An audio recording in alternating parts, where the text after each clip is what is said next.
arms and stuff, and now anymore. I can move, so it's good. That's But awesome. you make me, That's let me know great. where You you're should walk going to around. be. You walk around the track at all? And, I did then before, I'll keep in communication. But now that I started doing the, I'm gonna get Yeah. scolded for having all the blinds That's awesome. open. that out. I'm glad to hear that. it is very Determine determined. if I'm able to. No one can see you guys with your back up. Right? You don't want to. It'll be the voice from above from Richard. They'll be like, no one can see anyone, You don't want to advertise us here.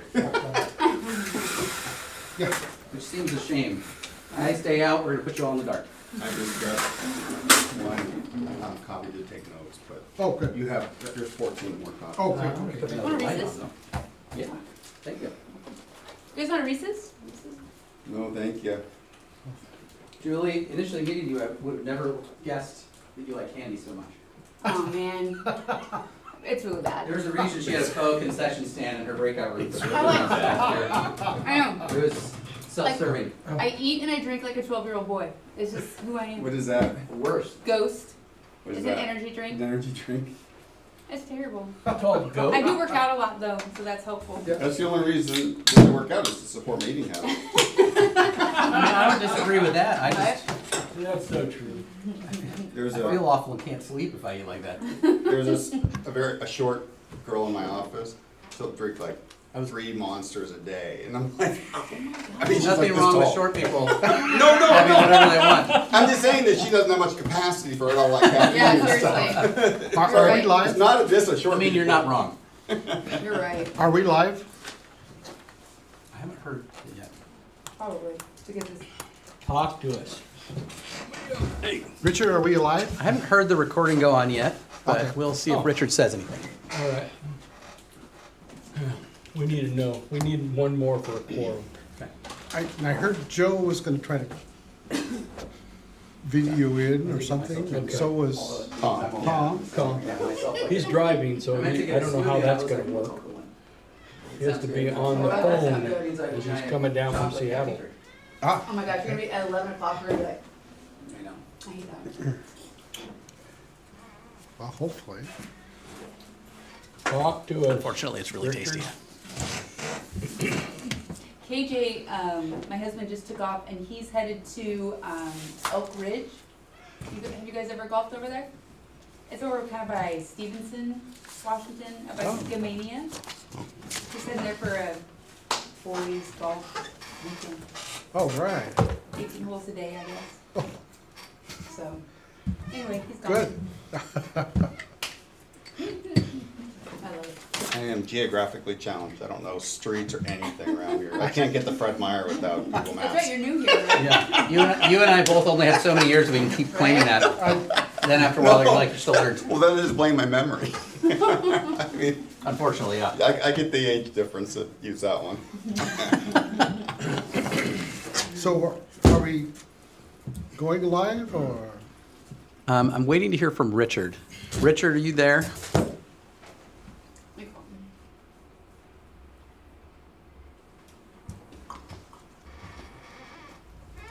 The live Oh, I'm getting a call. committee member. Oh, is he calling you? Hello, Richard.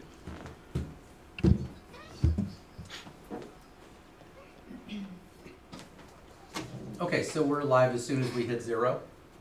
Okay. So we're live Okay. now. All right. Yes. Oh. So we will get started, including audio, of course. All right. Thank you, sir. Bye. We still need quorum. That's right. Bye. Is anybody, He signed off with, "You still need quorum." And I was like, "Yeah." is anybody online? I don't believe anyone is online. Typically, Richard shows us or tells us if they are. Because Joe and Tom Is that- both is said they that- were gonna that- be. One of our This guys. is Joe. Right, you can't get on. Hello, Joe.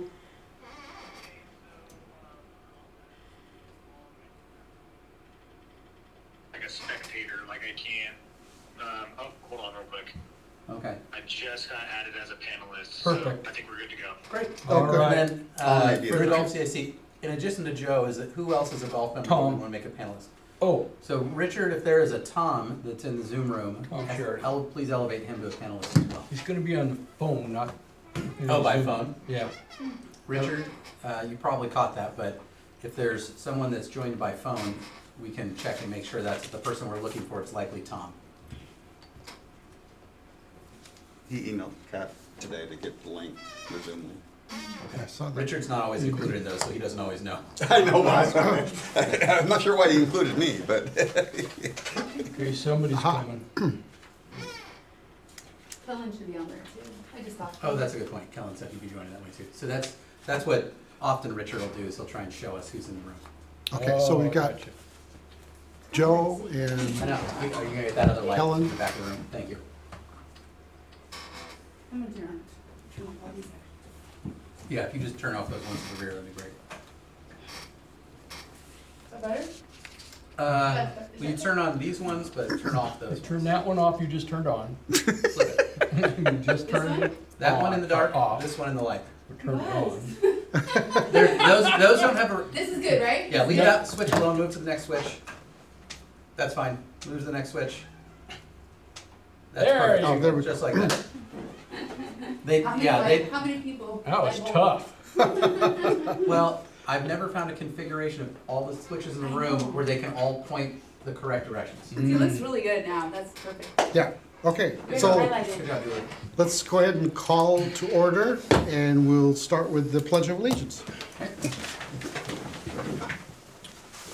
I pledge allegiance to the flag of the United States of America and to the republic for which it stands, one nation, under God, indivisible, with liberty and justice for all. Thank you. Oh, you're gonna share yours for me? Okay, did everybody have an agenda? I'm gonna share with Bob, I There's guess. one back there. Oh, is okay. there? Nice. Yeah. There's 2 pages. Roll call. Go ahead and, Bob, Bob Travers. Bob Travers, Corey Asbell, sorry. Corey, Roger Coleman, Joe, click here on mute, there you go. Hello, you got me? Yep. Okay, Joe. Okay, so we have 4 members, so we have a quorum. Okay, approval of agenda. A motion, Yeah, move to approve. Corey Second. moved, Bob seconded. All in favor? Aye? Aye. Okay, thank you. Can we get a secretary for tonight? Any nominations? Wasn't it Joe? Sorry. So he doesn't I always show. thought Joe was our secretary. I thought so too. Yes, yeah, that has been established. Okay, Joe. Thank you, Joe. Thank you, Joe. Thank you, appreciate that. Okay, we're down to comments from the public. This is your opportunity. Your turn. But if you want to make a comment, you need to go over the mic and do it over there, because otherwise the folks on Zoom won't be able to hear you. Sure. And you're welcome to make a comment though. Your fault, so you're good. Hi, my name is Jerry Eichten. I live at Hazelnut Drive here in Newburgh. Our family moved from Tigard to Dundee in 1997, and in 2004 we moved from Dundee over to Newburgh. We have enjoyed the golf course since the time that it has opened. I'm not sure that I really have enough information about your committee to really make a public statement, other than I watched the stream of the CPRD meeting last week, and I was very interested in the presentation of the proposed, or at least the considered, clubhouse configuration. And in that discussion, I thought I heard some uncertainty expressed regarding the third 9. So I guess I'm here to give a vote for what I think the third 9 could be. I realize that your committee is the Clubhouse Committee. You're not the third 9 committee. But the golf course, as well as many of the wonderful offerings that CPRD has, my family has enjoyed here for many, many years. I think the third 9 would be very valuable in that it would add a lot of flexibility to the operation of the golf course. It could be perhaps not a full-length 9. It could be a shorter 9. It could be a par 34, maybe a par 32, and give a place for novice golfers, maybe people who have a little bit of trouble playing a full round, a place for them to still enjoy the golf course and not impede play on the other 18 holes. So I think it's real beneficial. I thought that the presentation that you all worked on, it looks really wonderful. Thank you for all the time that you've put into that. And there are certainly some nice amenities there in terms of a possible restaurant and meeting space and those sorts of things. But for me, the highest priority would be the third 9. There are other places to have a hamburger in town. There are other places to meet in town, but there's only one place to play golf. And so I am just here to say that I guess I'm a third 9 supporter. So thank you very much. Thank you, Jerry, for coming. Okay, down to our action items, committee reports. Can we comment on Jerry's Sure, comments? if you don't mind. Is that okay? I think we mind? can we go on, comment? You're welcome to, you're never obligated to. Yeah. And I would just be careful of opening dialogue with public comments, because then you're in if someone else makes a comment and you don't want to engage that way, then you're kind of stuck treating people differently. But you're always welcome Luckily, to there's no one else here. make an observation. Yeah, I'm just saying, just in general, tonight is clearly not very contentious, and we're all. Yeah, no, So- I just wanted to address what I think is a plan. Is the third 9 is not out of the question. At one point, before I was even on this committee, it was thought that building the third 9 and the clubhouse together, one will help pay for the other. If you listen to last week's meeting, Kellen said we're at 90% capacity during the summer and 50 during the winter. If you build the third 9, the maintenance alone is another 50%, and we don't have the volume quite yet for the third 9. So the opinion I've had, even before the consultant came, this is me, I'm not speaking for the rest of the committee, is build the clubhouse first, draw more attention to it, and then our business may go up to the point where the third 9 is financially feasible. You guys are welcome to share your 2 cents, but that's how I look at it. It's not out of the question. It's just. So it's always been, the third 9's always been part of what we presented to the board of directors and the staff. And there was some concern that the architectural, what do you call it? Rendering? Not the rendering, but the company itself, they didn't know that. They thought it was a side note to the third 9. But we've clarified that. We made sure that they're aware that the third 9 should have been, and possibly in the future, near future, that it could be added to it. But right now, we're gonna focus specifically, I believe, on the clubhouse. Is that correct or not? That's part of, I think, the discussion. Oh, today? Yes. Okay. And I believe that was a consultant's recommendation Yeah. from last week. Yeah. Okay, One of the things I would add for clarification is we don't have, nor the board, staff, and this committee don't have the final deliverable, particularly the economic report. So when we get that, which staff is, right now, we're reviewing an internal draft that's, I think, pretty close to a final deliverable.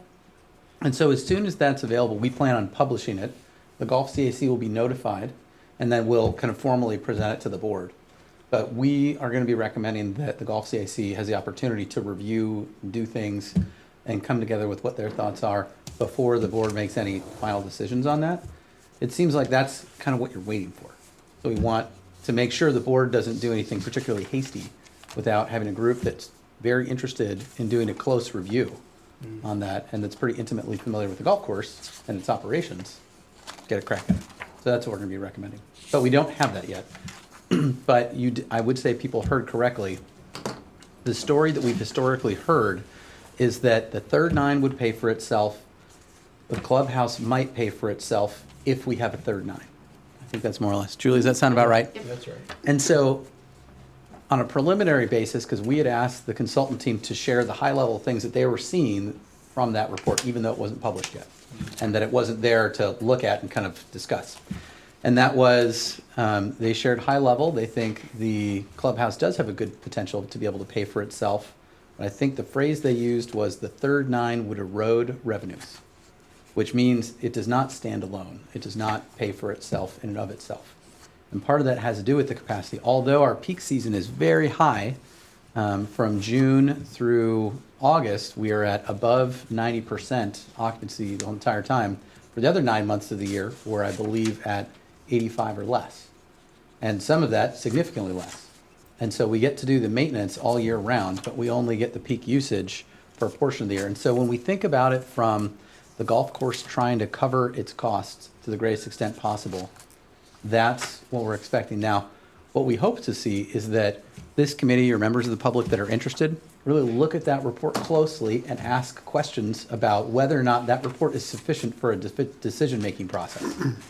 So that's what we want. And the board, one of the things they had asked is we initially wrote the scope of work so that it assumed that the clubhouse would be built under a third nine scenario, because those were the marching orders we'd always had and that we were operating under.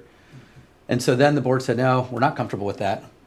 We need both scenarios to be thought of. And so we need that to be picked apart for the decision-making process because it's a big commitment.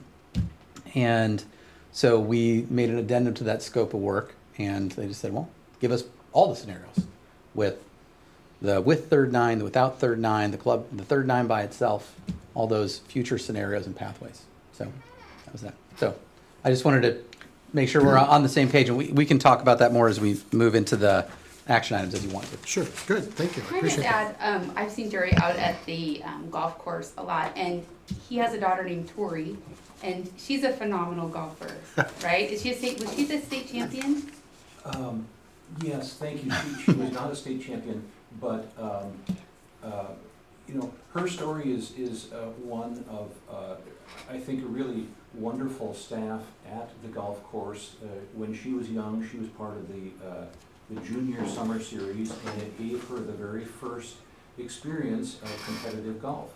She went on to play Oregon junior tournaments, played in high school, made it to state all 4 years, and also played in college. So for her, it was a really, really wonderful experience. Michael? Yeah, that's, You're welcome to continue speaking, but our IT person wants you to speak at a microphone. Okay. If you're done, that's okay. Anyway, she's really, really, really great player. Oh, thank you. Good basketball player too. Great, well, that's the next agenda item, was discussion of the presentation, and as Clay pointed out, it's still preliminary, we're kind of waiting for the final. Do we expect the final in a couple of weeks? Pretty soon. That's what I kind of gathered from the meeting. Internally, we gave our internal review that we're doing, me, Casey, Kellen, are supposed to get final comments back to the consultant on that report by no later than close of day on Wednesday. So Next Wednesday? Yeah, so, and I'm not expecting anything huge because we had done a prior review where there were a couple of basically discussion areas that we wanted fleshed out, and they've since added those. And so that's what we're gonna be looking at. So at this point, I think the report's gonna move less, so it shouldn't be too long after that. Great. So, Question? Is Kellen on? it's a good question. Richard, would you mind showing us the Zoom panel again to see if Kellen is in the Zoom room? I am here. Oh, Kellen's there. Okay, Kellen, this is Bob Travers. Did you tell me at one time, could be a year ago or longer, that the third nine will be beneficial financially, even if it was built at the same time because of the tournaments? We wouldn't lose revenue from the individuals that play during any period of time, but they would be able to play when there's a tournament going on. Right now, if it's a big tournament, the course closes down. Did you not tell me that? yes, there would certainly be revenue from that. And that was Clay's predecessor thought on that, but we had not looked fully at what the expenses would be on the maintenance end, and that's something that's kind of come up with the report in the last month for their reasoning for the third nine not being viable at this time. Okay. Thank you. Just a general comment, I was very pleased with the report. I think they've done a really good job of looking at the issues and doing a lot of analysis. I appreciate their experience in golf course clubhouse building and golf course management.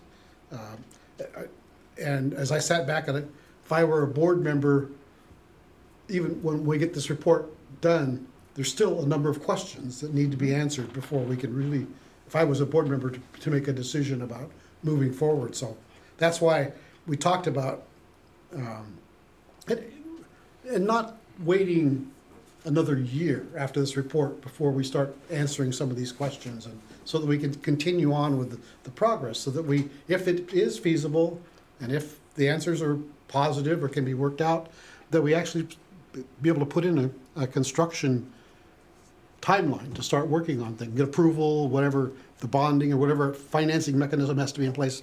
But there are a number of questions, and without continuing a study or something like that, it would be, I think, we've lost our momentum on the process. So that's why it was discussion about the budget, I guess. That's why we talked about that a bit at our last meeting. And there are a few items I think we talked about in the past about what we'd like to see in the 26-27 CPRD budget, and maybe making a presentation to the board at their May 7th meeting, I believe it is. Yeah, so it'll be, the budget hearing is May 7th, and a representative from this committee, or however you all would want to do it, is welcome to make a comment. One of the big points of that hearing is they won't adopt at that hearing. It is another public participation opportunity. But it's an important one, because we could adopt at that hearing if we had put it in our budget calendar that way. But the reason we didn't is so that if the board chooses to do something different, they don't just have to kind of amend it verbally on the fly and then we try and publish it from that. That staff has the opportunity to do whatever the board has asked them to do when they convene as a board, as opposed to as a budget committee, and then to go from there and bring it back at a regular meeting, and then they can go ahead and adopt it. And what you hope is that it's kind of like if your budget process is an elephant, you're trying to take small bites, right? So because it's a big process, you try and take those small bites each way, so that any change, so it might seem unnecessarily like a non-issue, because it'll be the only thing we do at that meeting will be open the budget hearing. Staff will make some comments about the approved budget and what's in there and what's in the board letter that's going to go to them to kind of explain what's happened since the budget committee and what happened with publication. And one of the things that's going to be mentioned is the public comment that was made by you, Roger, and then the in-person meeting that I had with Roger and Bob and Corey about the same topic, which was about the golf issues. And your committee, I will just say, staff is not going to be changing our opinion on things. I'm still comfortable, we are still comfortable with what it is, but you don't have to agree with staff. You are perfectly at liberty, and it is not going to hurt my feelings or anyone else's if you express those feelings. So in the board letter that's going to be published soon, it might be published today. It's getting published pretty soon. Yeah. For that, there's a board letter, and I actually mentioned the comments that were made by you, Roger, and kind of put in some rationale for what we've done. But for example, if the board chooses to do, to add something to out years in the 5-year capital plan, that's okay. That doesn't affect the balancing of the budget in the coming fiscal year. But it's not consistent with the methodology that I used in crafting the budget and working with staff, because we don't know where the funding would come from. If for the next fiscal year, if monies are desired, we also didn't know about that. So I didn't budget for things that aren't known. We do have a contingency that's approximately $1.9 million that could be pulled from. That's the purpose of that. It's not just for emergencies, it's also for unexpected things. And if there's something really big, like if the board decided, hey, we're gonna go for a revenue bond right now, as soon as a bond council lets us, then that would be something you can do through a supplemental budget. So there's a lever that can be used. But if those are not options that this committee is supportive of and you think it should happen another direction, then I think you should talk amongst yourselves and come up with what seems like the approach that you would advocate for. You're allowed to do that. That is perfectly fine. And staff, we don't mind. And I appreciate you meeting with us and talking about that. Yeah. And so the first item on our discussion is the reinstating of the clubhouse and the third nine back into the 5-year capital budget. And I know, as Clay has indicated, and I appreciate his methodology of putting things in here that are known, and things that aren't known are not in here. And I understand that. But the concern is the clubhouse and the third nine have been in this 5-year capital budget, although it's always out there, but to see it off of the plan is kind of disturbing, even though funding source is not known, and I appreciate the methodology of only putting things of known funding sources. But there is in your report, there is a column called grant and other. And so my thought was that somewhere in this time frame, this 5-year time frame, that the clubhouse and the third nine be put back in as an item with, and I know the budget number is not really known too well, although we heard $8 to $10 million maybe, I think in the preliminary report. At least, yeah. And the grant and funding is not unknown, but that item be put back in as a proposed item, maybe in the fiscal year 27-28 timeframe with unknown funding sources. Any other discussion from the committee? No, you pretty much said it all. And if I may, to elaborate on the methodology though, none of the grants, because sometimes most of the time that column is typically grants, but it can be other, like it could be a revenue bond type source. We don't currently have notes or anything like that in there. It's not something we could add that kind of notation to give comments on those sorts of things. But all of the things in there that are grants, those are ones that are either awarded or very likely to be awarded, kind of like our Bonnie Benedict School. It wasn't yet awarded. We're still waiting for our notice of intent to proceed from our much appreciated, but keeping us on our toes, Business Oregon folks.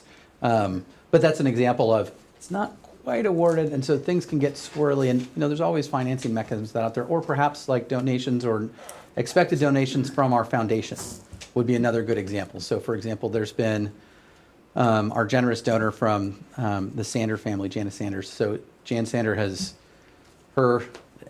she and now her estate have been very generous with development of the Sander estate, our newest park in Dundee.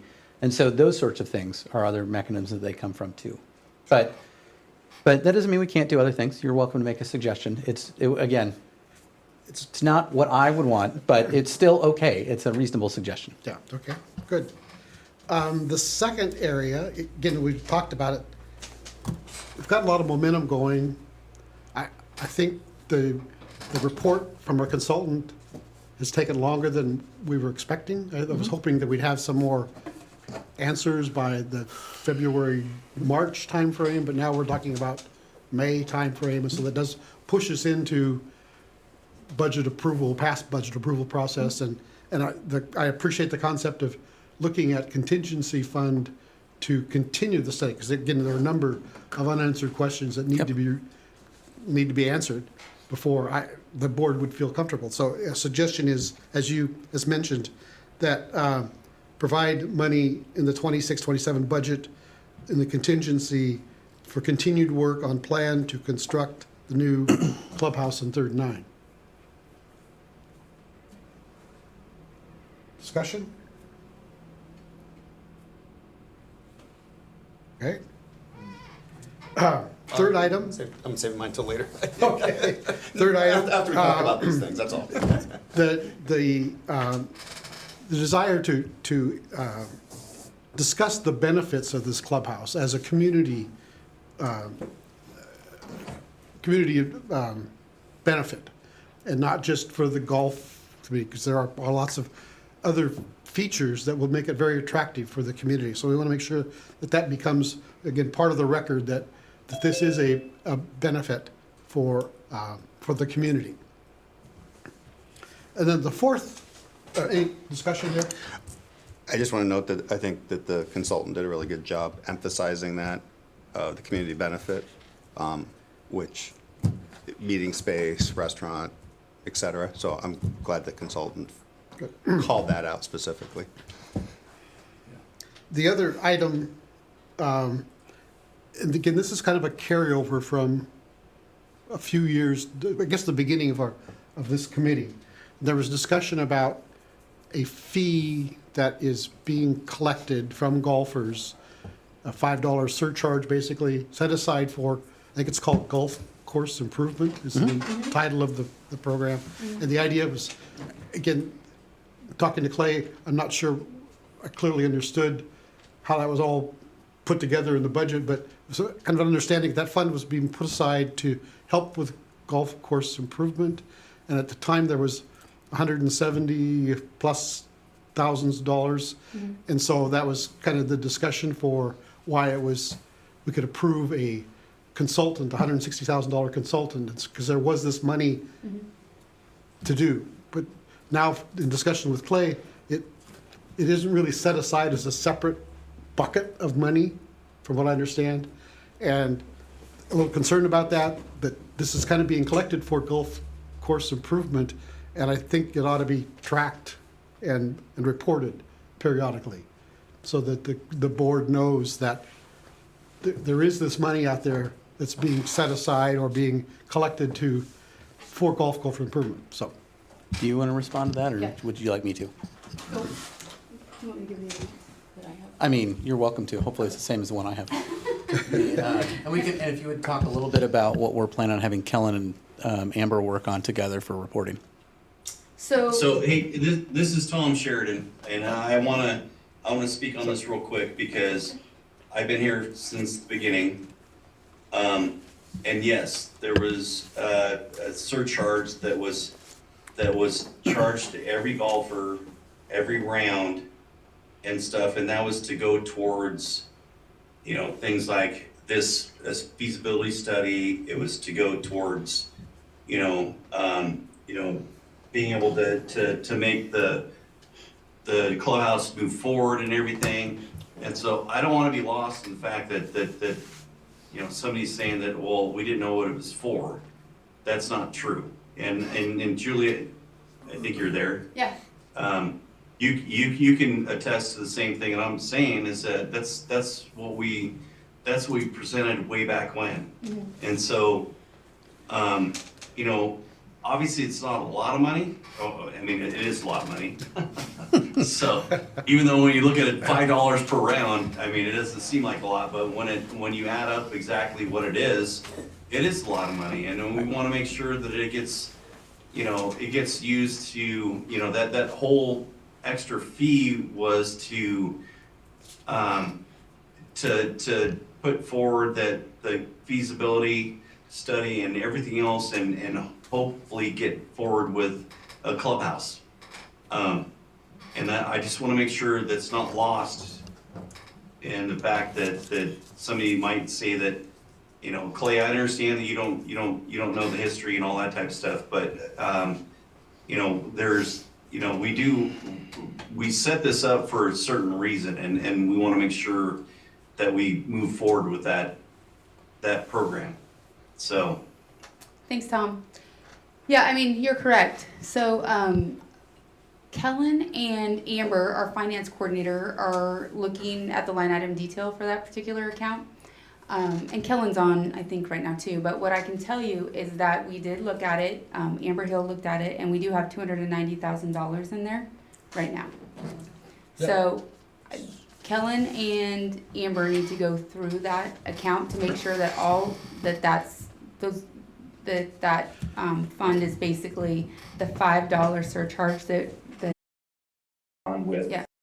finding a way to do reporting where we can catch the expenses as well as the revenue that comes from the golf course for that $5 charge. Right. So the 290 is just the revenue that's coming through, but some of the expenses that have come, that's what he and Amber are gonna work through, because he knows better than That's right. all of us, the dailies. So It was easy when we were just counting the money coming in. That's part of what and so there wasn't, Yeah. there wasn't much to report when all it was the revenue. But now the expenditures, and part of it is the expenditures can and will likely continue to happen from two different departments. And so we have to update our project tracking for that. And what we've talked about, and Kellen should correct me if I do this wrong and start trying to sign him up for things that he's not ready for, but is that we're thinking that it's going to be a quarterly report. It would be good for staff, it'd be good for the CAC, it'd be good for the board. The board already gets monthly reports on a couple of different kind of things to give a through line of what the finances are doing. But we were thinking a quarterly report is probably better than an annual, because an annual ends up being just a long look and things can go different directions in that time. And a quarterly means that the administrative burden is a little less, and you can also get a better concept of change, that increments are just a little bigger. But approximately, what we've seen is that we have that $290,624 in revenue, and then we expenditures just out of our 470 budget, which is capital projects, is approximately $120,395. So the balance left for that golf improvement collection is approximately $170,229.70, more or less. And I say more or less not because the math's bad, but because there could be some expenditures that I haven't accounted for. That was a basic one when we do what's called our project management reports. You'll see them called PM reports or sometimes subtask reports. Is my understanding, this would be a great one for Kellen or Julie to tell me I'm wrong, if I am, is that the only expenditures that have come out of there have been for this study.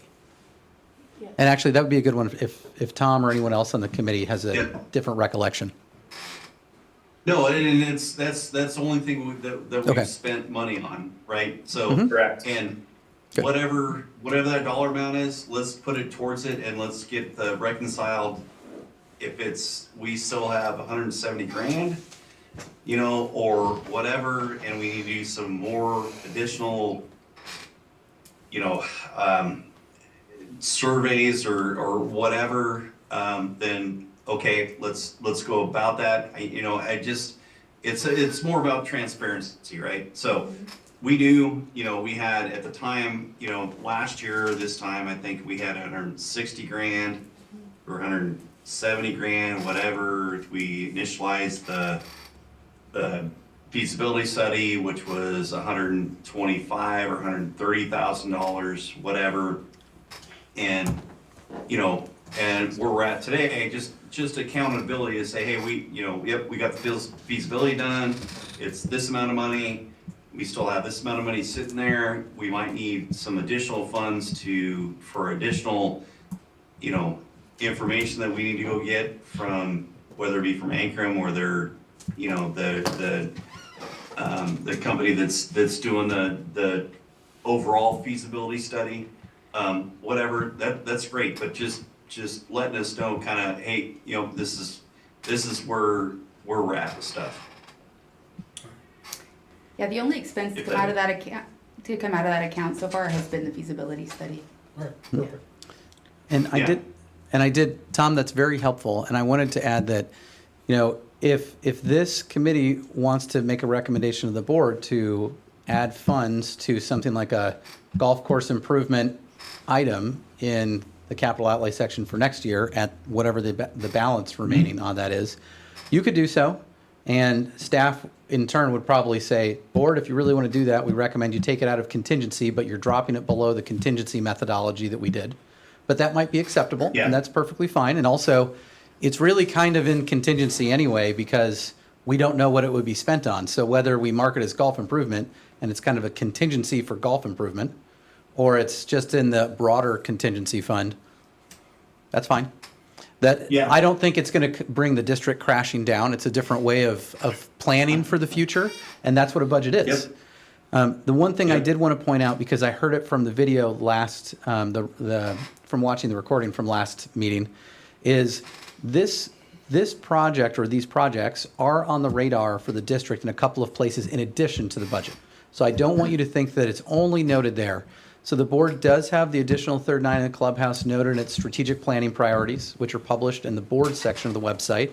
And we'll probably do an update with the board sometime over the summer to let them know how are we doing and do a check-in on has anything changed with your priorities. And for staff, one of Yeah. the things that we didn't have them do last year was prioritize those, basically put them in the order of importance. We just had them vet the list. And then the other place that those could be found would be in the SDC methodology report. So there was some mention of, do we stop collecting SDCs for this aspect of project if we take it out of the budget? And the answer is no. So there was a 2017 study, our SDC methodology report, that calculates both what has been built thus far that new users need to pay into, the demand and projected demand for the future.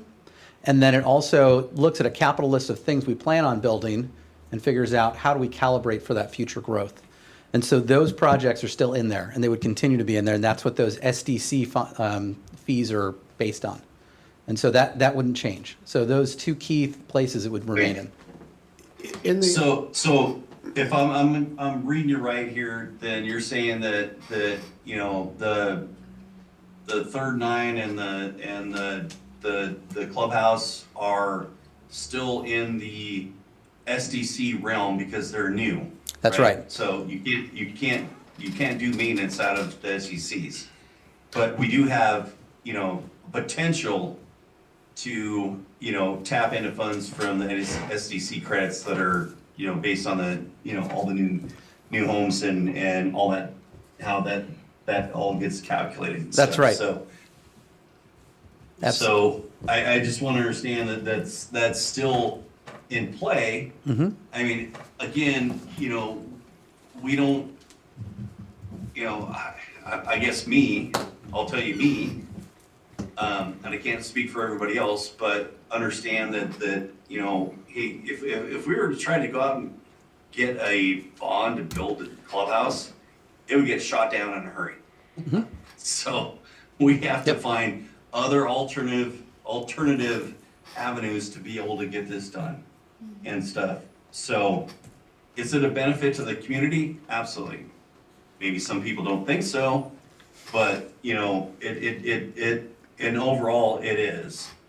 But we've gotta, you know, do it in a way that doesn't impact people, you know, the taxes they pay every, you know, month, whatever. Yeah. So, again, just having those SEC, and I'm gonna ask and say, hey, you know, I looked at the study, I looked at their estimated cost, you know, $8 to $10 million for the clubhouse. You know, unless I see something that's like the Taj Mahal, I don't think it's $8 to $10 million. But that's just me. And, you know, considering my whole life has been in construction, I can tell you I've got a little bit of grasp than some people. So, but, you know, at the end of the day, I don't, you know, how you pay for it is a whole different program. Mhm. So, you know, whether it be using the SDC credits or we're getting revenue bonds, all that type of stuff, you know, we've got to work through that whole entire thing. But, you know, the process, how to do that, I'm not familiar with, right? So I'm again, I come from a construction standpoint that says that, hey, this is how we do things, and what the costs are. So I know, like I said, you know, based on that, what was presented last week, you know, through Ankrum and then Walsh Construction and stuff, I'm like, I don't agree that's the overall cost, but that's not where we're at this point. It's more about, is this viable or is it not? great. So, Thanks, Tom. I appreciate that. Clay, in the SDC, whatever that's called. The methodology report. What year is the clubhouse and third nine? It doesn't do it Doesn't have that a way. year? It's not by year? No, and I would say that there may be a planning horizon, which is kind of what you've projected to, but if so, I don't recall finding it. Okay. So one of the things that I don't remember if we talked about, when we've talked about this briefly, but there were some changes at the city of Newburgh when they looked at their SDC methodology. And they said, well, some of these things are on the wish list. They just keep getting bumped forward in perpetuity. We don't feel it's fair to have people continue to pay for things that are not actually going to happen. Typically, those SDC methodology reports are updated every 5 to 7 years. So we're a little behind on ours because ours was written in 2017. So we're at year 9. And so I had committed for us to do a new SDC methodology report. And it's something that we're going to actually be releasing a request for competitive bids pretty shortly here. It's basically as soon as we get some bandwidth for it. Budget has eaten up all the oxygen in the room, so it hasn't gone out, but it's something we want to get out sooner rather than later. So we'll be doing that. I would expect that this, pending board direction, this is the sort of thing I would expect to be on there. But you do see some things change, and so it's an interesting document for financing people that like numbers. It would be interesting to them. For everyone else, it wouldn't be as interesting. But you would see some things like things related to development of the aquatic center would roll off. And some other things like, depending on what we include, we have more clarity on what Rennie Field's scope and cost is. And there are some ball fields that are mentioned in there that are much more vague because they're what you're planning for, and the further you are away from the target, the less clarity you have. So there's some things that we could get clearer on those. And then there's some things that we can think about whether or not to include them in certain ways. It included the entire development of the Chehalem Heritage Trails, which was ballparked at about $70 or $75 million, but it only included 8% of it or something like that as being eligible, which we actually, with completion of phase 1 of the Newburgh-Dundee bypass, we will have done something very close to that. So it's an almost strangely on target projection. And that's how they do that. They figure out some of the SDC eligibility associated with your capital projects to come up with that methodology, and then in there get the fee rates. But we would see some other things kind of coming and going, like there are no playground expansions contemplated there. Most of the time when we do one, we have more people now, so if we have to replace a playground, we're probably going to try and make it a little bit bigger, maybe put more amenities there and those sorts of things. We want to get credit for those expansions too, because when you have 21 playgrounds, it makes a difference. And so you want to get credit for where the things you're really going to do. And I think someone sounded like they were speaking from virtual world. Sorry. Was there another comment out there? Well, I guess I do have one question in regards to that.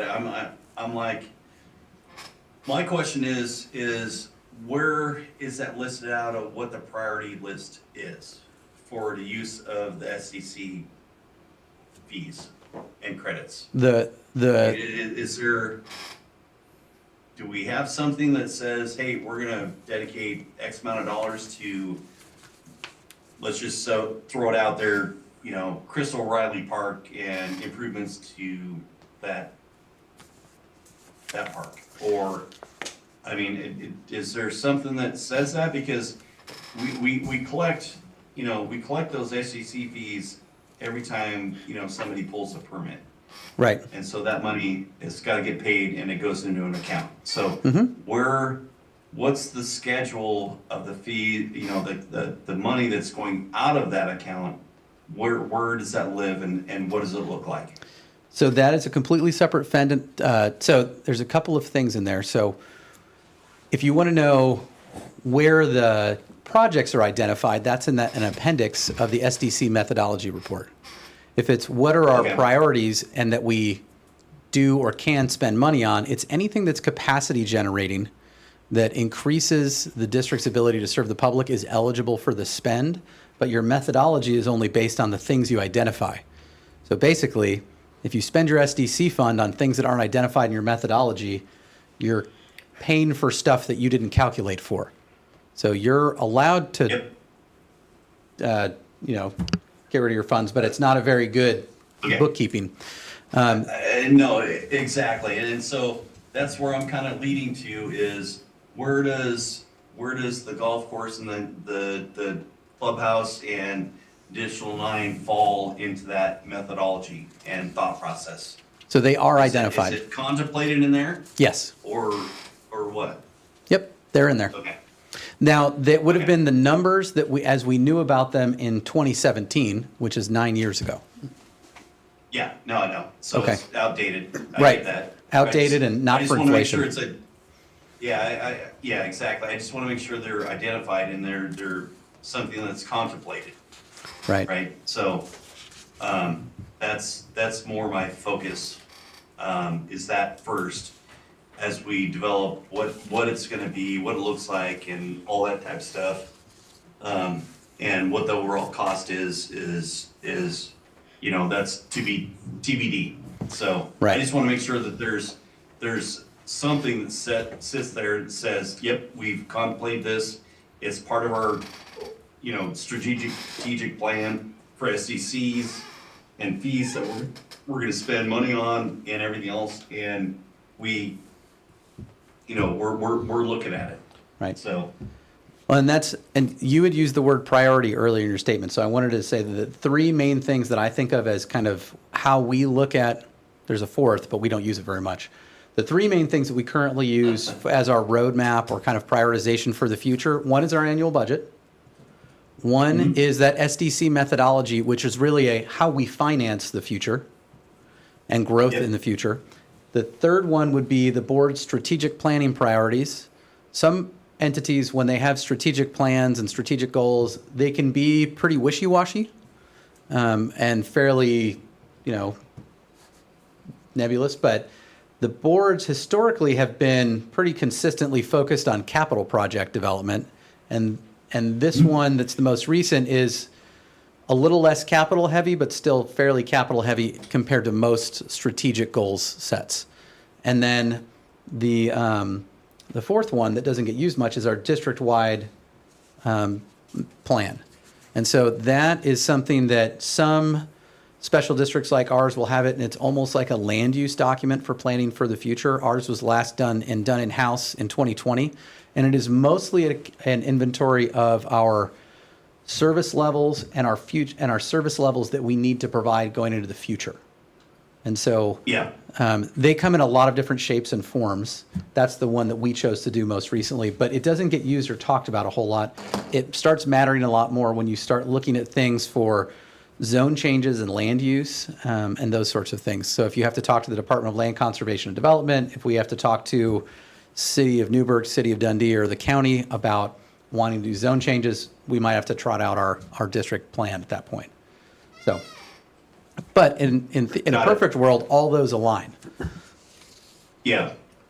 No, and then that's kind of what that was my point, and that's kind of what I wanted to understand is where does this fall in that, hierarchy of things? And as long as we're, I'd like to say that we're number one.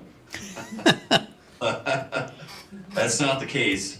So, but we've got work to do, and we want to make it at least, hopefully, second or third on the priority list. I don't want to be in the fourth category. That's purgatory. I mean, we don't need to be there, and don't want to be there. So, understanding where those are and what we need to do going forward to get us pushed up the list, and again, if we could raise $8 million privately and we build a clubhouse, then that's fantastic. But reality is that's not happening. But we can really, hopefully raise, funds to help, supplement it, and then we're able to get it built. I don't, and so that's we just need to understand where it's at on the priority list. I think what Roger, I can't remember if it was Roger or Bob that put it out there that it in our mind, it doesn't show up on any forecast that CPRD has in the next 5 years. Right. And that's concerning, and we don't want it to be there.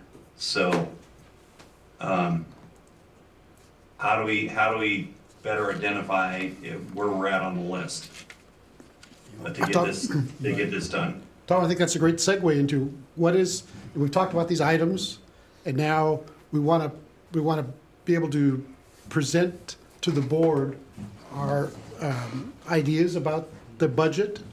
And so, what do we think about the process? I know you mentioned the next meeting, the budget meeting for the board is the 7th of May. I know I'm out of town, but is there, you talked about a presentation in front of the board, or I assume a letter to the board would also be an acceptable communication?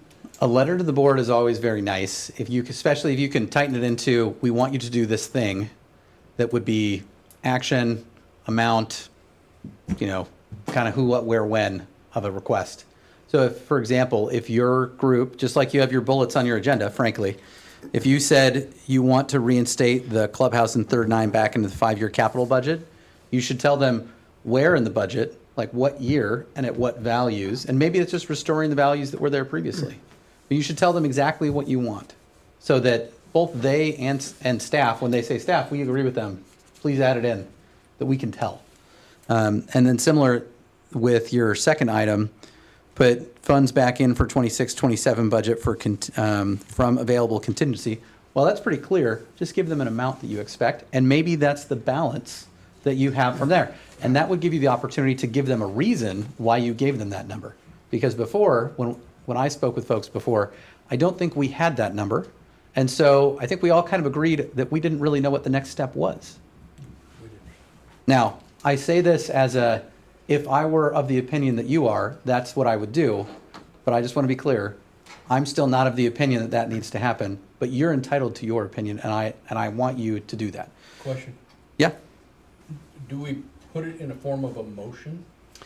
A form of a motion would mean it comes from your entire committee, rather than coming from Roger, Bob, Corey, Tom, Joe, and everybody else individually. The only way that you can do it as a committee is if you do something and then motion it in. So that would be and so someone can kind of say, I think it should say this, and everyone says, that sounds great, motion to accept, and do that. And staff, to the extent that we can, will help make sure that what we see in the minutes and what you think that you guys can write it up. So we'll help you a bit. But if you can get it into a nice tight motion, that can be relayed in a written statement to the board, and then someone can just come and frankly make an in-person statement as a representative and read it in if you want to, and that's the request. So at that point, you have written and in-person available. You can do both if you want to. You can do one or the other. Written, sometimes they don't talk about the written comments the way that you hope they would. It's really hard for anyone at a public meeting to ignore you if you're here in the room. Thank you for joining us, Jerry. So do that as you see fit. These are all just the different levers you have available to you. But I would say if you want it to come from the committee, you should do it in the form of a motion on what the thing is, so that all of you are clear on what you asked for.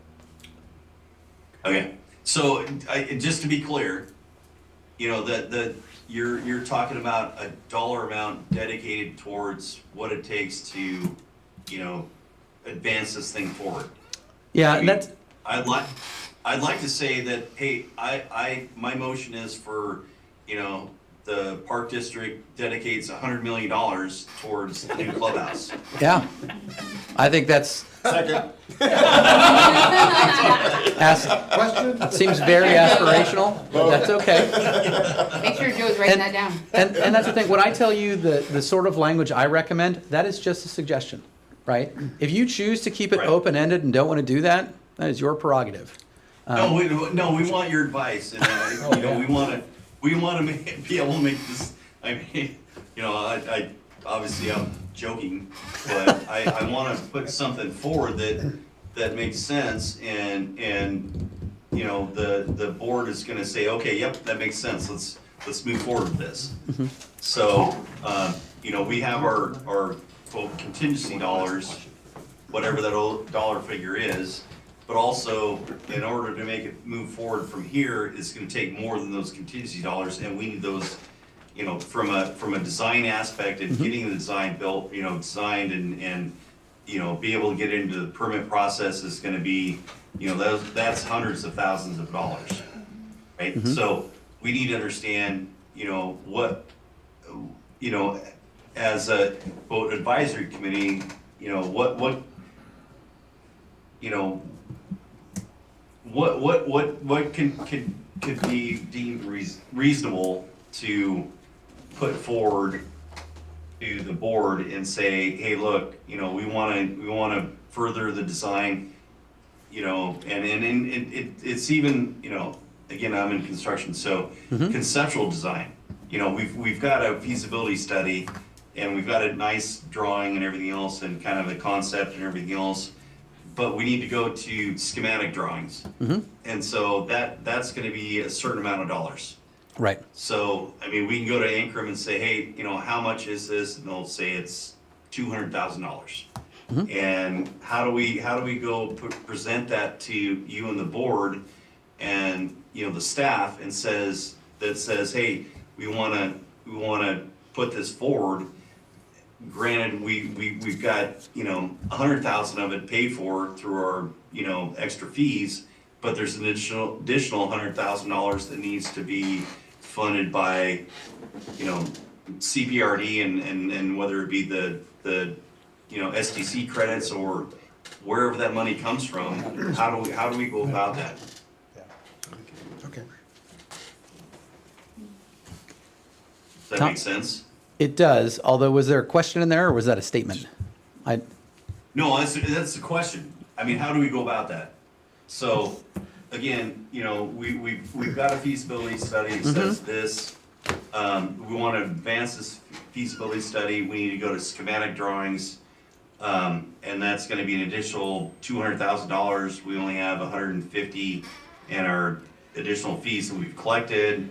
There's an additional 50 that needs to be presented forward or guaranteed by CPRD or just say that, hey, we'll, you know, through, you know, between now and August, we probably could have the additional 50 grand on those that fee. Right.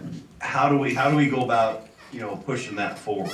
Well, I think, Tom, that's what we're going to propose here in a minute, is a plan, like a Okay. letter that will be drafted and that will be sent to presented to the board at their May 7th meeting. Corey, would you want to, I know we've been working on a proposed draft of a letter, and Corey, I'd like to have you go ahead and talk about that. And, Yeah, sure. I do have one question. I think it's along the lines of, I think, what Tom was asking about. So I'm not in construction, not my area of expertise. So I personally don't know what the next steps are. And in an effort to not lose traction, I would assume that CPRD, you know, board and staff has an idea, it's not your first project you built, of kind of what the next steps are. Is the next step getting more detailed renditions, architect plans? Is it having someone help secure financing, like bonds and stuff? I have no idea how to do that, but I guess as before I read the letter we kind of proposed, that's the hope that for me it comes out of this letter, is that just whatever you think is the next best step, to have it in the budget, whether it comes out of the $5 service fee, SDC funds, whatever it comes out, I don't know. I think the fear is that if there's nothing in the budget, I think at least a few of the committee members I spoke to feel like, great, we're gonna get the final report in a couple weeks from the consultant, and we gotta wait till next year's budget to put anything in. So again, I wanna lean on you guys in your area of expertise, because you know, you guys have done big projects like this before. I mean, even the original golf course, you know. So that's, I think, just another way to kind of articulate some of the concerns of the advisory committee, is just that whatever you think the next steps are, how can we get that budgeted and use whatever funds are available, just so it doesn't sit on these plans don't sit on the shelf with the consultant report for another year. Right. So what I would say is that asking to have funds in the budget for the golf improvement fee to represent that would be an option that's available for you to advocate for. And so, for example, if you wanted to advocate for putting the full amount that's currently available in, or whatever number you want above that, but as Tom identified, if you ask for $200,000 to be in the budget and available, it's understanding that it will continue to gather revenue, and so it could exceed that. So you can give whatever rationale you want. You don't have to do your motion like to that level of detail, but you can say this is the ask, and then have someone show up at the meeting and say, this is why we asked it. But that $170,229.70, that's approximately your balance that you have in that golf course improvement fund or golf course improvement fee account. That's there, and you could ask for that amount to be made available in, for example, in the capital projects department. And that way it doesn't have to go to the board for them to move something out of contingency.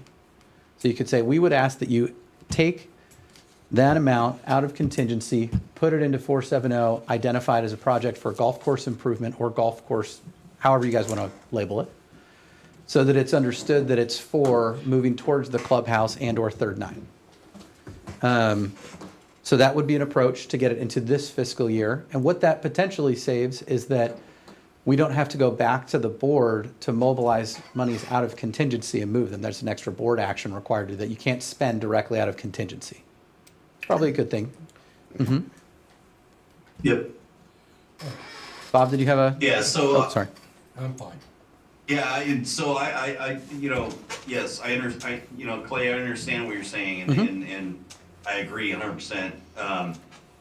We need to make sure, and then I can guarantee you from the day I started on this committee, we want to make sure that we are not using any general funds or anything to help this thing advance forward, and we use, if we go forward with this and stuff, it's through a revenue bond that's, paid for strictly from the revenue generated from the golf course, right? So not people having to pay money out of their pocket or anything else like that. But at the same time, we also, again, need to be able to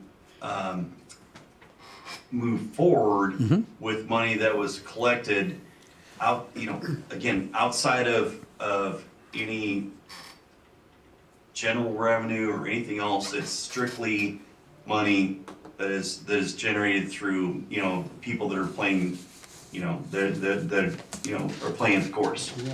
So I'd like to, Tom, we've got a draft of a letter proposed. I think I'd like to move on and get that draft out to the members for them to discuss, and then maybe make a motion that we'd send it. So, Corey, would you, I guess the best way to do is to read the proposed draft? Yes. And then Sure.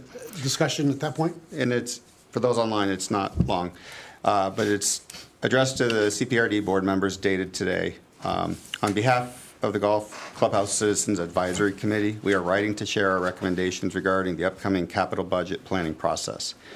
First, we strongly encourage the board to reinstate this project within the 5-year capital budget projection.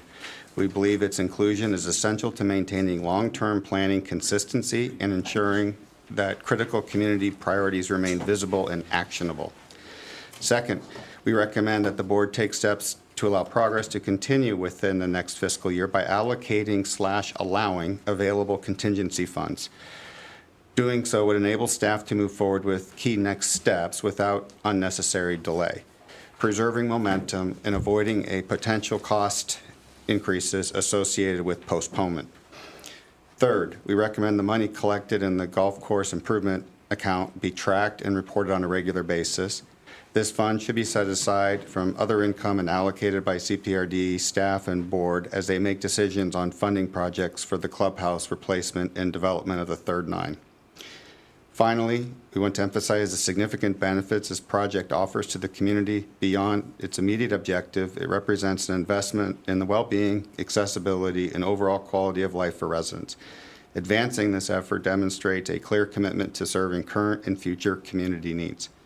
We appreciate your consideration of these recommendations and welcome the opportunity to discuss them further or provide additional input as needed. Sincerely, the Golf Clubhouse Citizens Advisory Committee, should we approve that?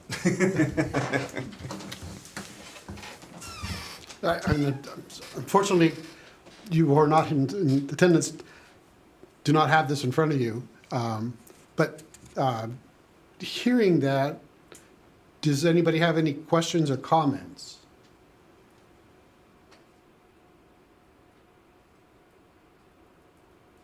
Are you okay with putting your name on it? I like what was said. Who are we talking to? Listen, It's Tom. it's Tom? Okay. It's me, Tom. Yeah, it's me. Yeah, it's me, Bob. Should have known, sorry. So I like what was said. You know, I guess my only one comment's gonna be is that, you know, what is needed, or do we need something more than what that letter and what Corey stated? The only thing I heard from Clay was maybe suggesting some more finite dates and amounts, but I'm not sure we know that really information. We know there's some money, we know this, and I think that could be maybe discussed at the meeting if somebody is able to go to that meeting and make a presentation in person. May 7th. Yeah, we don't know the dollar amount, right? So we'd have to get that from you know, David Bond and Ingram to get a further, hey, how much more would be able to further this study or whatever that we need to do. So, I mean, again, I don't know if that's through the staff. Julie, tell me if I'm wrong, but I would think that you guys would, you know, would say, hey, you know, we need further analysis. Please provide this, and this, and we'll tell you what the information that we were requesting.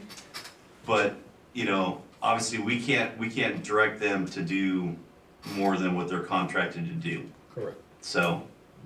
I mean, I think that as I read this, what stands out to me is in the, when it says second, we recommend that the board take steps to allow progress to continue within the next fiscal year by allocating and allowing, I would say, I would put the dollar amount there. The So- 170,000 or 200,000 or whatever. Yeah, numbers. contingency funds. I mean, I think you need to be specific, because if it's open-ended, I just don't think that it's going to be it'll be an easier decision for them to make if it's very specific. They're going to look at staff and say, staff, are you holding them back from proceeding? And we'll say no. And they'll say, then it must be okay as it is.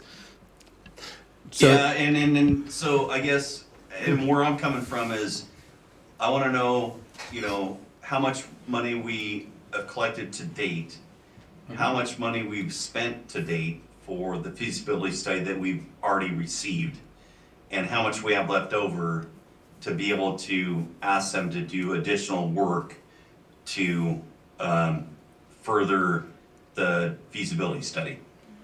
I think we already went through that. and I, you know, maybe I can add some, because I think Tom's asking some things that are kind of about development pipeline. And so, Tom, one of the things that they're doing, and this might mean more to you than it does to other folks, is that the architects were instructed to take this project to a 30% design, which is where you can usually present it to a planning department for land use purposes. Yep. So, Okay. so for folks that are less familiar with that, that means you could take it to planning, they could review it for land use. You would have to do extra permit readiness, which means that you have to draft a narrative and you have to go through every single item in a site design review and say, yes, it complies, yes, it complies, yes, it complies. You have to tell them why. And it becomes this kind of written exercise paired with your drawings.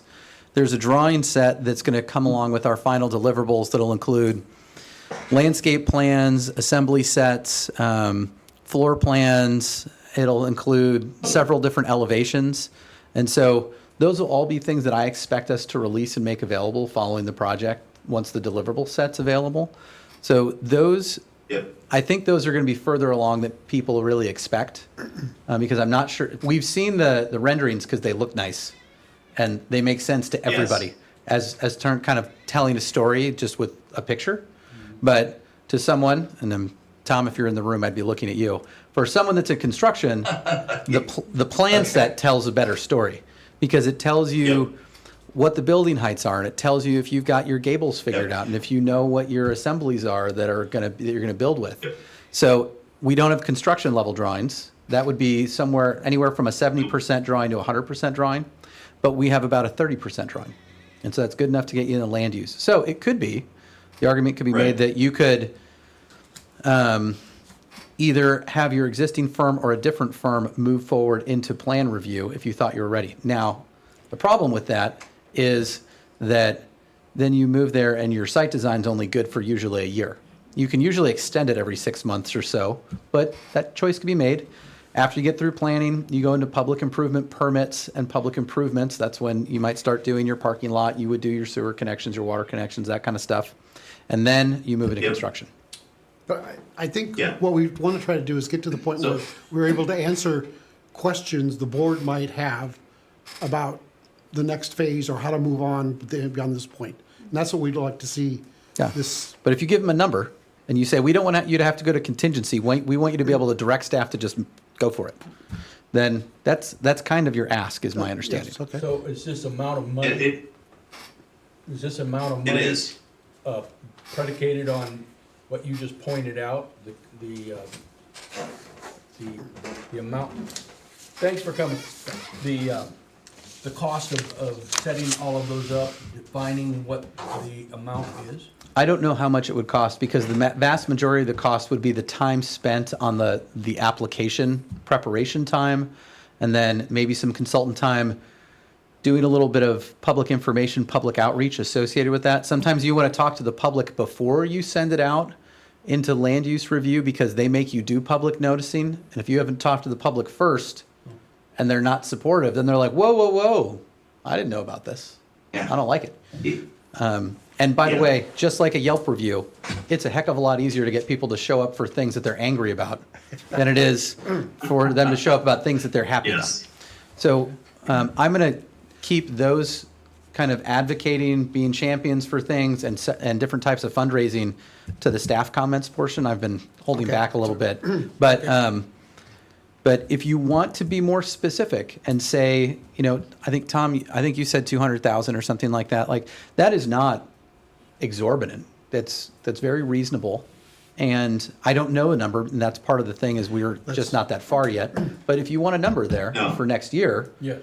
you know that you'll gain enough revenue to get there, and someone that's giving speaking to the board could always say 170 grand is what we have as balance. We're going to keep gaining revenue, so this will be covered by the improvement fee. What So- have you just said? Yeah, and that's fine, and that's, obviously, everybody that shows up every day is paying the $5, right? So that is additional dollars that's rolling in. Can we forecast exactly what that is? Probably not, but we can get to close to it, and we're not asking for to take out the general funds to do that. We wanna make sure that we're covered in everything that we ask for. And so, also, we need to make sure that, when, and when we ask for, to move forward and we go to schematic drawings, which is different than drawings, the conceptual drawings that are done for the, the overall feasibility study is totally different than schematic drawings. So schematic drawings get you to, hey, this is actually what we're looking at doing, and it shows all the layout and everything else and blah blah and stuff, and then from there, if we approve of those, then we've got to go to construction drawings, right? And that's all And part of then this process. Tom, I think we're It- asking it's for, all trying to, part we of need the to kind of, process, we're on more than an hour and almost an hour and a half right now. So I guess what I'd like to do is get a recommendation from the committee to see if this letter with some modifications of maybe putting a dollar amount in, or ask for the contingency funds be moved to the capital projects, so whatever. Yeah. Any other comments with the letter? I guess what I'd like to do is, we'll kind of redraft this a bit, send it out to everybody to look at, and if I can get an approval by the end of the week so that we can. You guys should not be communicating as an entire body by email. That is not acceptable. That's right. You have to do it here, and you can say, this letter with these amendments and then just do that.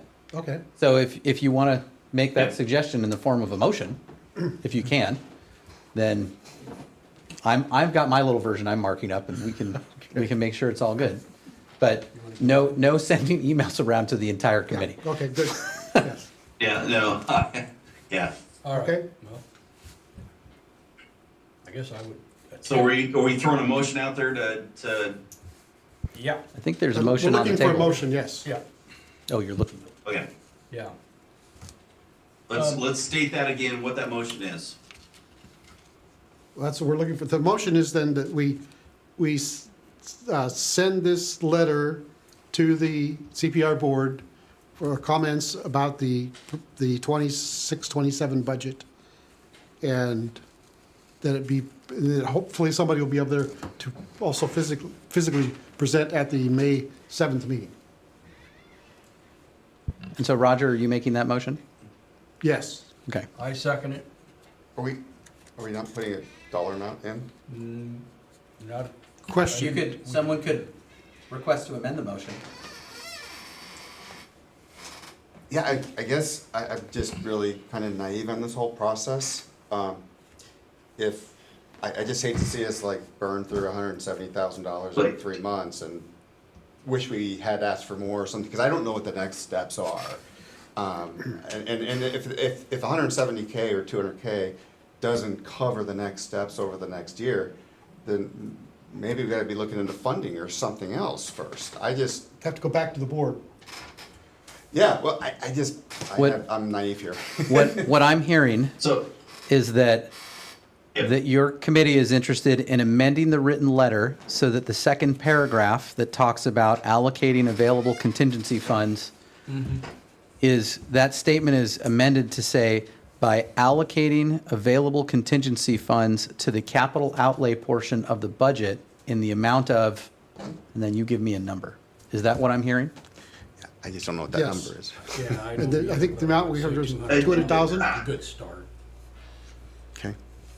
Okay, well, So Clay, I you know, and this goes back to you and Julie, because we need your advice on, you know, we have X amount of dollars in this undiscretionary fund that we've collected from every golfer that has showed up, right? Yep. So I don't know where we're at with that as far as what we spent on the current feasibility study that was been done by Ancrum and their team and everything else, and what's left over. You know,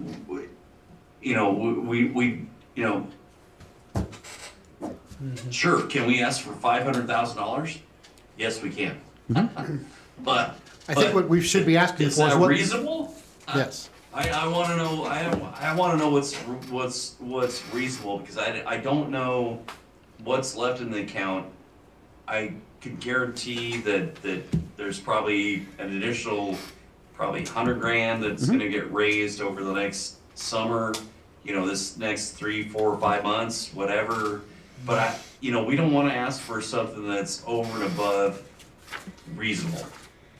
And so, trying to understand where we're at with that whole fund is kind of where I think, and you guys correct me if I'm wrong, is kind of where we're at. all right, you wanna say something? Yeah, Make just- things move forward. Can we just leave it at, recommend that the golf course improvement account be utilized, whatever the dollar amount is, so that it's maybe not as strict, 170K, 200K, but hey, at the end of the year, if it's 300K, and we need that to move forward, Is that like use it as it becomes available. That's an amendment, I see. Yes. So If we can want say to put that. this, Yeah, that the funds would come from the, Surcharge. The golf course The improvement surcharge. account. the Yeah. golf course improvement Yeah. account. Yeah, Leave it at that, I think that leaves it open, okay? and as that account fluctuates with Maybe adopt it, okay? withdrawals and deposits, then we can continue to move forward with next steps. okay, Is that's there- an amendment. Is there approval of that amendment? So you can vote on the amended motion. Okay, we'll vote on the amended motion. All those signify by saying aye. Approve. Aye. Aye. Aye. Aye. Opposed? Was, Joe, Joe? Aye. Aye, okay. all right. Hey, we Tom, did did something. you hear what, we've been talking about the amount that is in that fund? Did you hear that? Were you here? Yeah, yes. Okay, Yeah, so I think there's, after we paid, or we authorized, or you guys authorized Ankrum to go forward with the feasibility study, I think we've got an additional $125,000 or $150,000 in there or whatever. 70, 170. yeah. $170? Yeah. We've got 170,000, and I think the cost of professional services time to apply for land use would actually be pretty low, because they've already done all the design work. It's just really writing the narrative and then getting some of the supplemental materials you have to, which can be time consuming if they don't exist yet. You have to do existing conditions and get some of that stuff. So there could be some civil design work and those sorts of things. But if we get there, we could scope out and ask, what do we think those services are going to cost? Those sorts of things. So there's next steps that can be taken. But some of that is this committee helping the board figure out what do they need to help figure out if they're comfortable moving forward, and what does that look like for them. So I'll hold Right. my other comments till later, but that motion passed unanimously, so. Yes, okay. Okay, Let's move on. all right, that, perfect, sounds good. Thanks, everybody. From comments from CPR staff? Sure. So my biggest set of comments would be, I wanted to really encourage this committee to think about your role is to help the board make a decision for the whole district. And I had an observation that came to me when I was meeting with Roger and Bob and Corey, which was I was talking to three guys that live in the Greens that all play, that two of the three play golf. Not every one of them plays golf, but one is golf adjacent and golf friendly. Yeah, Roger's the anomaly, So but we appreciate having him on the board. So like talking about a golf clubhouse, this is the easiest crowd to sell on a new golf course clubhouse. So how does one speak to everyone else that doesn't play golf and that doesn't live right next to that location? Because that's who in theory we have to convince that community return on investment, those community amenities matter. So thinking about these not from an I love golf and I love golf clubhouses perspective, but I don't love them yet, but I could if someone told me why. Like, who are we selling? And it's not necessarily a sales pitch, but helping them understand why you think it's valuable. How do we do that? Really thinking about how you can be of assistance to the board as ambassadors for this and helping them learn and helping them see those things. But do it with your toughest critic. If you have someone in your family that hates golf, that's your person that you have to pretend you're talking That's to. my wife. All right, so you have a person. It's a very specific one. And but it's also like there is a trail out there that is our most used trail. So some of that Yeah. already exists. So how do we sell those? How do those tough sells? How do we make it so they too want to come there? And how do we think about this? Like, can we think of this as how do we make this the most welcoming golf course in all of Oregon or further? That anyone would want to go here for any reason, just because it's a great place to be. How does one do that? So. Can you? Good question. When you read the last large paragraph, the second to the last paragraph, I Yeah. believe that really pinpoints what. But I think. It does. I'm not talking about the letter. I'm talking about beyond the I letter. think that's part of the, once the feasibility study's done, we get the final report things. Yep.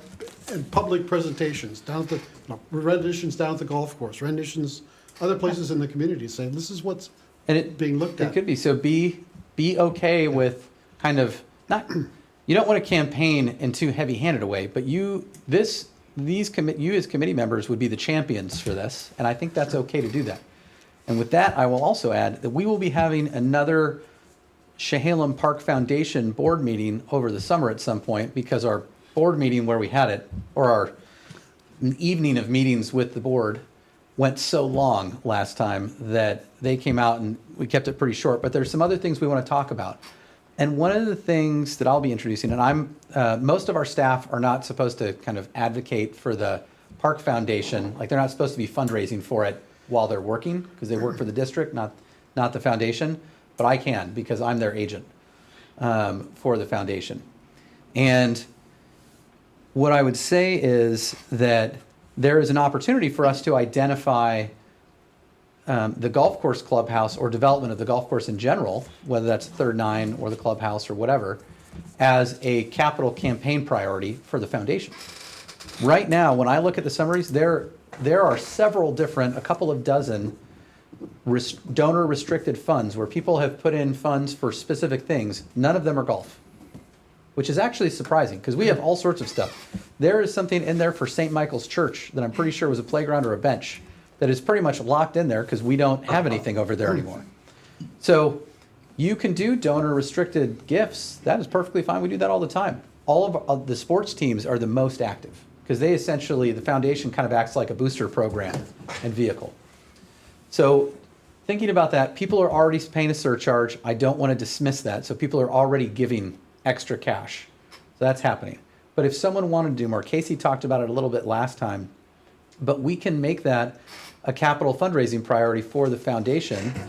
And it may be that we do a call for volunteers to be some version of a volunteer for the foundation to go out and do those things. And I would also like to see our Chehalem Park Foundation consider other fundraising opportunities, just the way Rotary and Kiwanis and other service clubs and all those do things. And so whether that is us having kind of leaning into the park identity and doing a big, like, instead of a gala at a ballroom, maybe we do a big fundraising barbecue or something like that, where we invite people that really want to support, and we do a silent auction and we do other things and whatever. That's how those fundraising activities work. But also thinking about maybe there's people that they think it's a cool idea, but they're only willing to give about $10. But there's a percentage of the population that might be willing to do a little more. Or there's talking to folks about those in kind. Tom has already mentioned that he's in construction. Well, if we know people in construction and they're willing to kind of say, well, we're not going to give you cash, but we're willing to commit to sponsoring some kind of in kind something.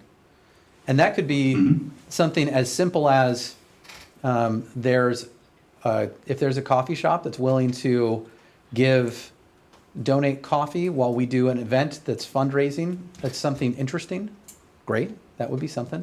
If it's a capital fundraising and naming campaign where if you want to have the retail shop named after your dog, you could do that. There's that tiny balcony in the gable. That could be a peak fundraising tier right there. Best view of the golf course, you want it named after you or your dog. And that's where Corey needs to open up his checkbook and his savings account and throw that money out there. Because You don't, and I don't know, and I he mean, needs to start that fundraiser. So Why can't you be present when you make comments like that? so just think about it. sorry, Corey. I don't expect everyone to go out and just start beating the bushes for fundraisers, but mention it. Let people know there is an avenue for that. If they don't know, they can't choose to do it. Also, we could think about ways to do that. We've got a couple of QR codes that we started getting out so that we could make it easier for people on those sports teams to make donations to the foundation via Venmo. So we can try and make it easier for people to make those donations. So we might do some of those things and think about that. So we'll be talking to the board about that because the foundation board is they just switch hats. The elected officials are also the board for our foundation. So they have they have different entities, same bodies. Okay. But I'm going to be asking that if they want to see that become more active, we probably need more volunteer participation in that. And so that might be something where we look for folks. And so if there's someone that they're part of the CAC or there's a contact of yours that's got fundraising experience and has been around nonprofits a lot that might like to participate, then we could do that. And they have a focus area that can be fundraising for the golf course. So that was a thought from us on other things that you all could do. But again, some of that is, the people in town and you have lots of contacts. I've only been in town, Corey as well. have only been in town for a couple of years, so I don't have those contacts. But if you do know folks that would be willing to do that, then that could make a difference. And all of a sudden, the financing mechanism that the district has to do, that barrier to getting that project complete is a lot less if all of a sudden we've done that capital campaign. And there's a lot of vineyards around here. You've heard the tourism people say they really like the idea of a clubhouse. You could let them help pay. Yeah. And so that would be okay. I don't know that they really want to do that, but they might think that it's worthwhile and that they think it'd be a great venue. But Corey does. He wants to open his checkbook and his savings account and put that out there. Tom, I feel like you know something about Corey that I don't. Yeah. Julie, looks like you got a comment. Richard, you can mute Tom. So what I wanted to mention is, and I talked about this at the last board meeting, is that I think that Oh, you're good. um, Neo. I don't know who I Neo think is. you need to look beyond the use of the facility for just golf, right? For sure. So we're really looking for places to host weddings. A great, a good place for an event. I know Taste Newburgh talks about it all the time. So I think that if you're going to get buy-in from people that live in this area, that you have to look at different ways to, or different uses, I would say, for that clubhouse. That would be my suggestion, as somebody who, is in charge of the transaction-based fees around here. I mean, that makes a lot of sense to me, right? And then the other thing that I would say is that the projects that are being worked on right now have a lot of grants tied to them. And so I don't think that there are a lot of grants available to build a clubhouse, but you have to find a different revenue stream. That's, that's it. Well, there's, I'll tell you right now, there is no grants. Right. That will, for Right. a clubhouse, so. But let me mention, even, so we're gonna build Rennie Field, and so that's a $750,000 grant from the school district.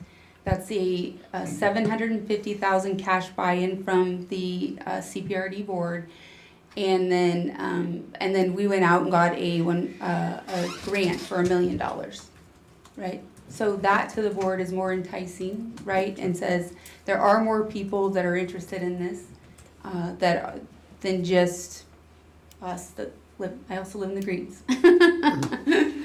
So Yeah, so go ahead, Tom. I guess Julie, the question I got is, so, what you're saying is the cost for the renovation of Rennie Field was $750,000, but we're able to get $1 million grant.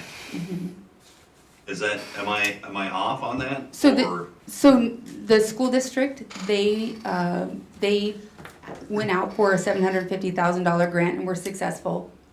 And then we got $1 million, and then our CPRD board put in $750,000, kind of a match for the school district bond. So that's where that money is coming from.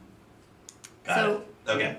I just wanted to clarify that, because it's like, let's see, the year it's $750,000, but you got $1 million grant. I mean, that's you. Yeah. Yeah. The, And those are hard to get. The math.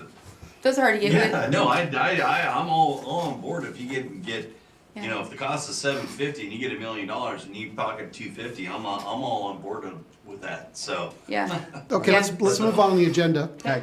We're down to new business. Okay. Oh, All did you have right, a sorry. question? Yeah, I'm sorry, just, yes, and I think especially as many schools as use Shalem Glen as their home course, I think the Yes. students can help on this and stuff.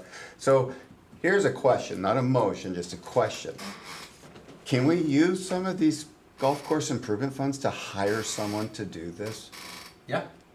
Because, I mean, if that, we can put aside 6 figures, hire someone to do this full time who could go out and get a cheerleader for raising money and stuff, going to the schools and going to the foundation, putting on a couple golf tournaments here, whatever they can do to raise money. That might delay us a little bit, but I think it'll pick up steam and momentum if they're successful in raising funds. But I don't know the first thing about fundraising. Let's move on the agenda so we can get this meeting over. And there is a part for comments for the committee members, so just wanted to mention, our next scheduled meeting is the 14th of May. I will not be here, but I'm sure somebody would be willing to take that on. Comments from the committee members, so. What I just said. Yes, thank you. That works. Bob, did you have any- Exactly. So, Bob, did you have any comments? Oh, not necessarily. I just want to make sure that we're aware that the staff is the connection that we have with what we're requesting as far as this, this motion that we created, and not the board. Are we? Could you rephrase that? What was it you're saying? Well, based on what we read here, Uh-huh. is this, it says the CPRD board members. Yes, That's a letter to the We board. are addressing the board yes. That's right. for all of these. Yes. things. That's right. Okay. Okay, Yeah, that's it. Joe, any comments? Nothing on my end. Okay, Tom? Corey needs to open up his textbook and start paying money. Okay. Hasn't move Tom on. exceeded his I have a account for the question. I have a question for staff. Are the advisory committee was, the members have a two-year appointment.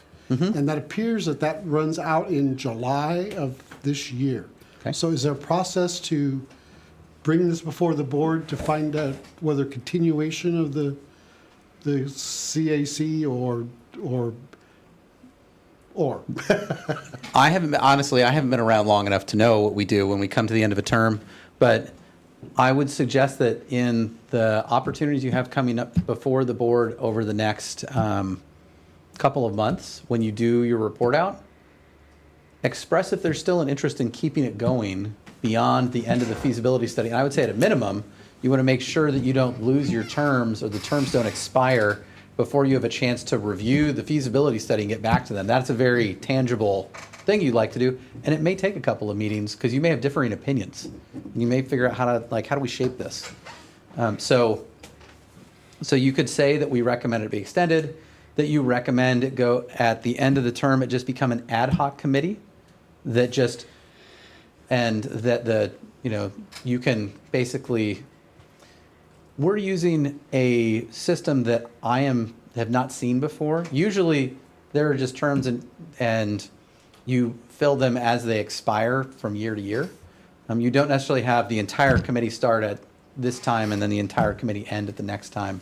You just kind of keep it going, and if you have an expiration, you kind of vote people in, and if they want to re-up, they can re-up. If they drop off, they drop off. But you should at least let the board know what they want to do.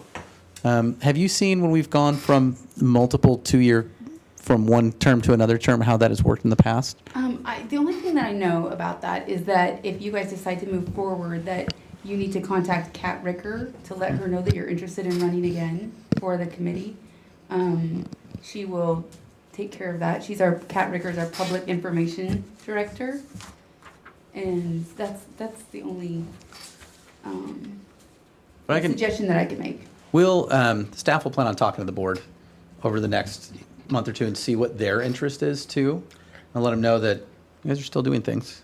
Yeah. And that we could see that. And if they want to do it as a 2-year term, or they just want to convert it to an ad hoc where every year or 2 years, we check the appointment levels. But yeah, most of the time I'm familiar with ad hoc committees where they do that, whether it's either an ad hoc committee or standing committee. Ad hoc, it's done when it's mission complete, and standing, it just continues, like a traffic safety commission or whatever. so is there interest in the members to still continue on with this, Yes. whatever group? Well, whatever this I've been doing format? this for the last 5 years, and I'll tell you that you haven't fired me yet, so I'll keep going on. You're getting Okay. close. I'm about to make a motion. Well, Corey's gonna fire me. So. Joe, what, do you want to stick with the group? Yeah, you said it's like we just renew in July. Well, I think we're gonna express to the board that we think we still have some business that needs to be taken care of, yeah, and that we'd like to 100%. continue on Yeah. in whatever format that they want us to operate in, so. Okay. Good. Okay, Can I say one thing? I would suggest as a moneymaker for this project is I would have some golf tournaments. Right? I mean, that's kind of an easy thing, and those are the people that you really want to touch. we know somebody who knows how to do that. There you go. There you go, Bob. Exactly. Hey, Bob. Yeah. Bob, what are you doing tomorrow?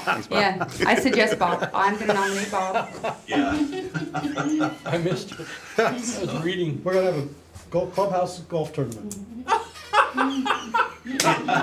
Okay, anything else before the committee? That's funny. Okay, with